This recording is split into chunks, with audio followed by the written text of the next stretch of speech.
Hey guys, Bubba here with the BubbaNews. All in one word, all in one news. How are you guys doing tonight? It's Wednesday already. This is crazy how fast time is just flying by. This video will probably be on the Gaza Ceasefire Talks in the news. Sometimes it's just boring as all get out, but it's still ramping up. It's still getting there.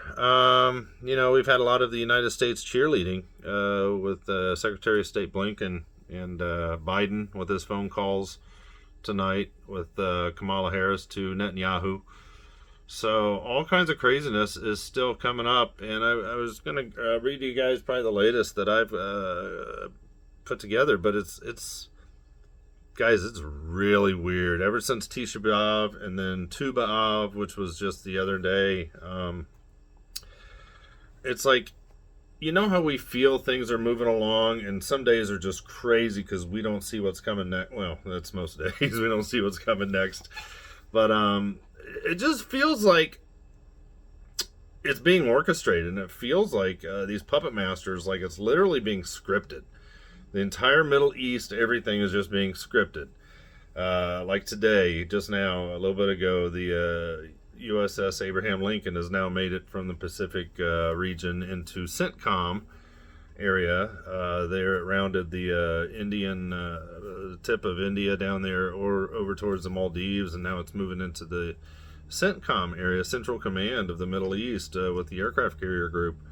So it's like it's being held back and restricted so everybody can get in place. But we know it's God that's holding it all under his control. But it literally does. It feels like it's just like come to a weird like stop.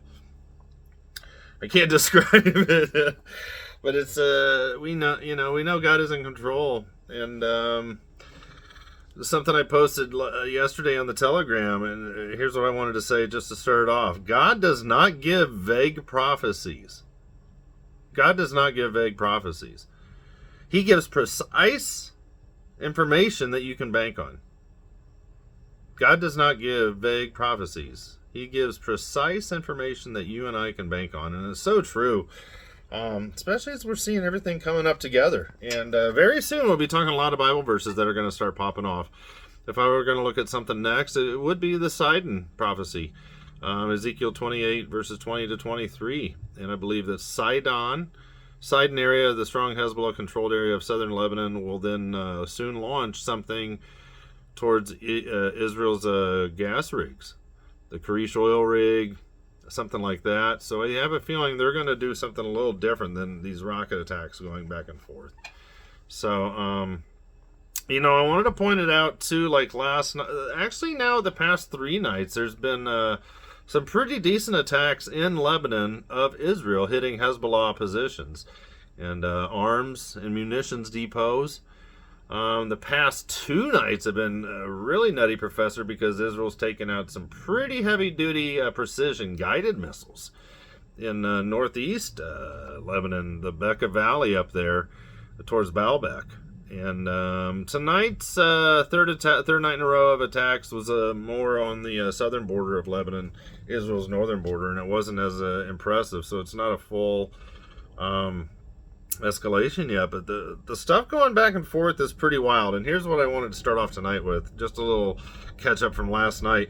While the world is watching the ceasefire deal between Israel and Hamas, Israel and Hezbollah are increasing their attacks on each other the past 2 days. Now it's 3 days. Earlier today, this was yesterday, Tuesday, Hezbollah launched between 95 and 120 rockets and drones into Israel. Today they've taken that number from 95 to 120, and they shot over 180 rockets towards Israel. So last night, Israel took out some Hezbollah above-ground rocket and munitions depots and storage areas for the second night in a row.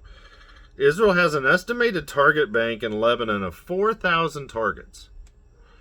The way that Israel's intelligence is with their AI and whatnot, they have this list of targets just next. It's almost like a to-do list. It's really wild. Speaking of to-do lists, I'll jump in real quick here. For those of you who have been able to donate, I just want to again say thank you. We've got set up the Venmo.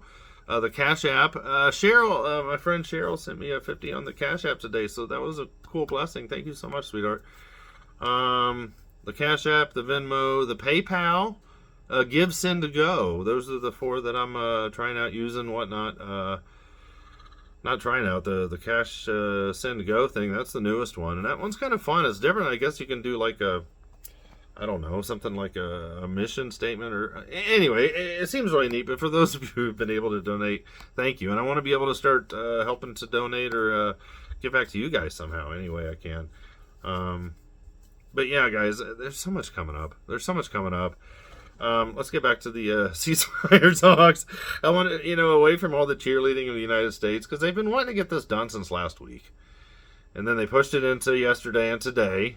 Last night, Politico even came out and said it's basically, let's get to it. U.S. officials say Gaza ceasefire deal is on the edge of collapse. Blinken, this was his cheerleading yesterday, the Secretary of State for the U.S. An agreement is very clear on the schedule and the locations of the IDF withdrawals from Gaza, and Israel has agreed to that.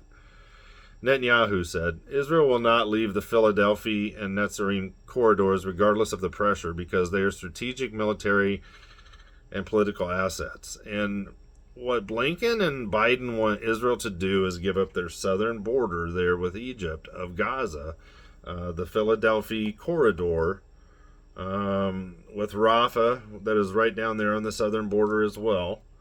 Hamas doesn't want Israel to have any part of that because they want to resume their smuggling through tunnels and whatnot to get weapons back into Hamas, into Gaza from Egypt. Egypt doesn't want the Israel down there either, because Egypt wants to turn another blind eye to the crossings into the tunnels underneath into Gaza of weapons from Iran.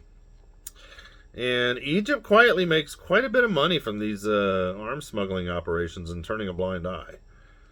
So Netanyahu's like, nope, we're not leaving down here, because even Gallant today came out and said that they've destroyed 150 tunnels and whatnot in the Rafah area along the Philadelphia corridor, the border right there from Gaza into Egypt.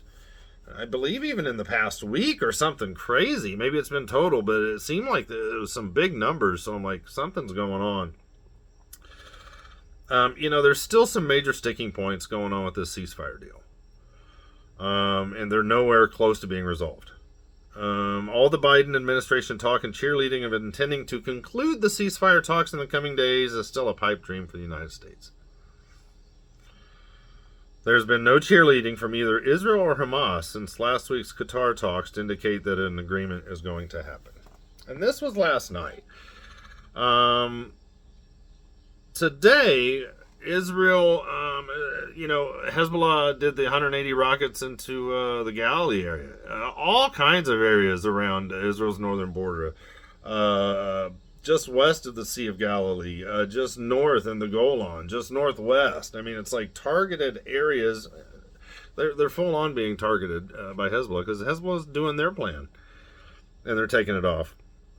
The buildup towards war continues today as the ceasefire agreement is all but kaput. I said put a fork in it. Hezbollah fired 180 rockets at Israel so far today, and I posted this at 1 p.m. or so Eastern. The IDF plans a harsh response after these barrages of rockets targeted civilian areas.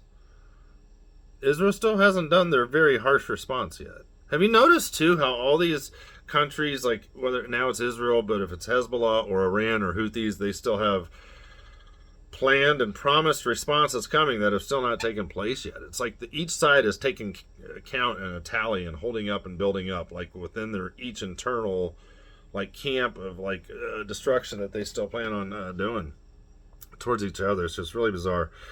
Senior IDF officials tell Defense Minister Gallant that the Israeli army is ready to launch an immediate invasion into Lebanon. This is now what Israel's talking about. We're ready to go march into Lebanon. I believe if they were to do something like that, they would start bombing the junk out of the southern Lebanon part first to get rid of all the operatives of Hezbollah as much as they can so that Israel could be able to go into Lebanon. It says, any Hezbollah arms depot that poses a threat to Israel will be destroyed once the IDF obtains the intelligence to take it out. A Lebanese politician earlier today told Lebanese TV that the Lebanon war is expected to erupt within hours or days. This is the first time I've seen something talk about close to like that 24 to 48 hour thing we've been hearing for the past couple weeks.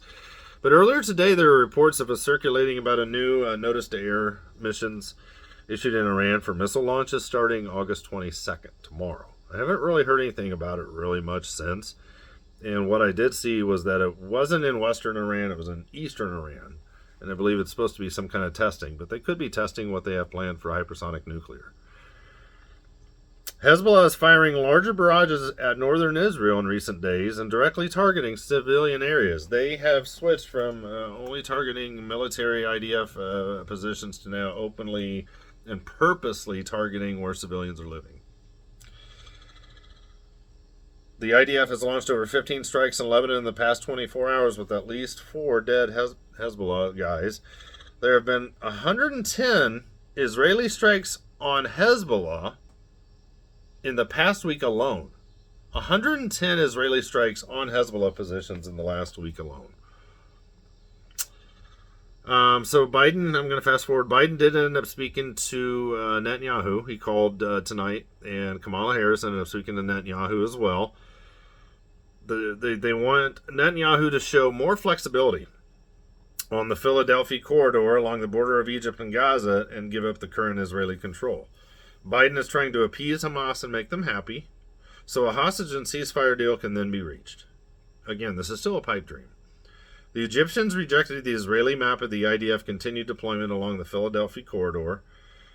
The USA told Israel that the map was a non-starter and that Israel needed to give up this control of the border back to Hamas. Israel's not going to do this.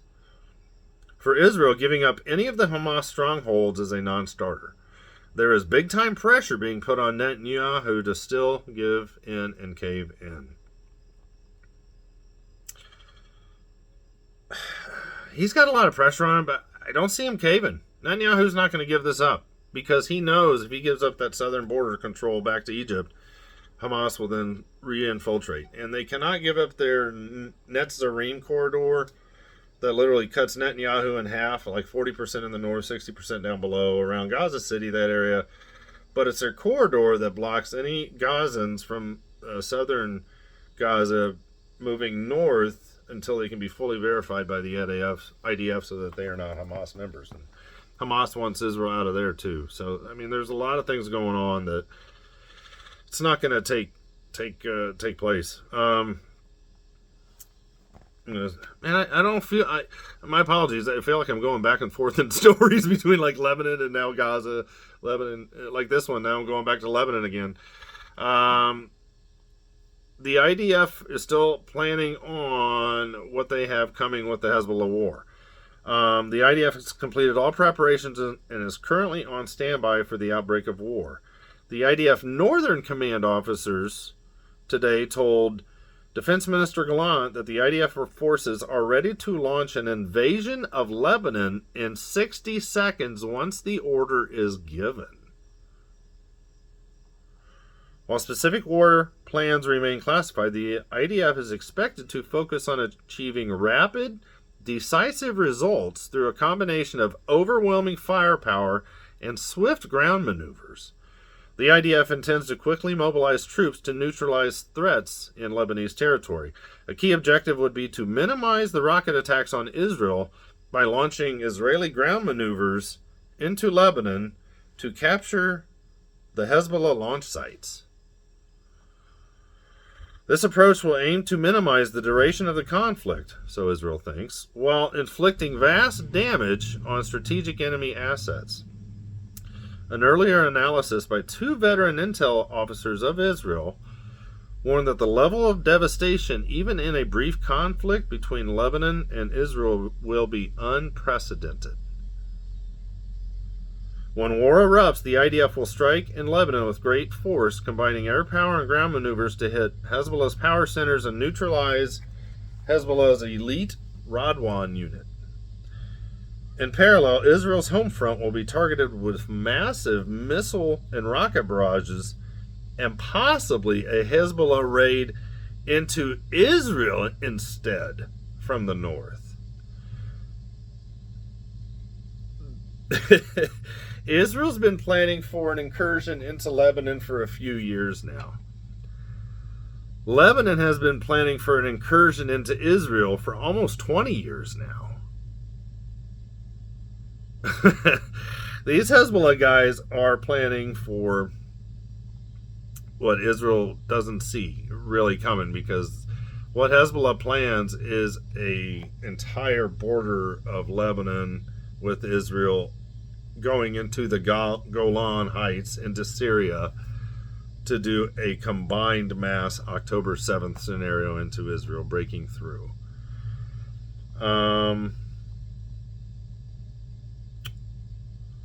When I was talking earlier too about all the tunnels going on with Gaza, the Hezbollah tunnels, these guys have like improved the Gaza tunnels like 100-fold, in a sense that the Hezbollah guys for years have been drilling into the side of the mountains. They're boring out rock to make these tunnels. So Israel's got a lot on their plate coming up. I'm going to go with this last couple ones here, and we'll wrap it up. We'll keep this one short tonight because it still just feels like it's just a short-term holdback. But once this thing breaks out, it's going to get nuts. And now I've got my cicadas outside, so yeah, it's the time. At the tippy top up here is the Netzarim corridor. And down at the bottom, down here along Egypt, is the Philadelphia corridor. These two regions are the places that Israel says, and Netanyahu says, they will not give up. They will not give up. Ceasefire talks are at an impasse. That's the latest from this afternoon, this evening. The Times of Israel is reporting that the ceasefire proposed by the U.S. submitted last week to try to bridge gaps between Israel and Hamas went too far to accommodate Netanyahu's demand of keeping an IDF presence in the Rafah and the Netzarim corridors. An Arab official laments that there's no point in even holding another planned high-level gathering of negotiators later this week in Cairo, unless the U.S. can somehow pressure Netanyahu into coming down from these demands and finally giving in on the Philadelphia corridor at the base into Egypt, give up that entire control back to Gaza, Hamas, and Egypt, and the Netzarim corridor up at the top, in the middle. Unless the United States can talk Netanyahu about giving up both of those areas, nothing is going to happen. And Netanyahu's not going to give up either of those areas.